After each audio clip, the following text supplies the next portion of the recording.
जीवित पुत्रिका व्रत, जिसे जितिया व्रत भी कहा जाता है, माताओं के लिए एक अत्यंत महत्वपूर्ण और कठिन व्रत है।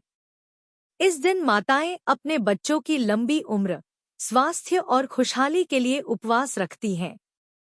जितिया व्रत का इतिहास। जीवित पुत्रिका व्रत का इतिहास प्राचीन कथाओं से जुड़ा है, जिसमें भगवान जीमूतवाहन का महत्वपूर्ण स्थान है। माना जाता है कि जीमूतवाहन ने एक ब्रह्मा द्वारा शापित पुत्र को बचाने के लिए एक राक्षस का सामना किया था। इस तरह माता पिता की संतान के प्रति प्रेम और सुरक्षा का प्रतीक बन गया। व्रत का महत्व। यह व्रत माताओं की संतान के प्रति असीम प्रेम और त्याग को दर्शाता है। माताएं अपने बच्चों के जीवन में खुशियों और स्वास्थ्य की कामना करती हैं। यह एकता और पारिवारिक बंधनों को मजबूत करने का भी प्रतीक है। पूजा विधि। निर्जला उपवास। माताएं पूरे दिन और रात निर्जला उपवास रखती हैं।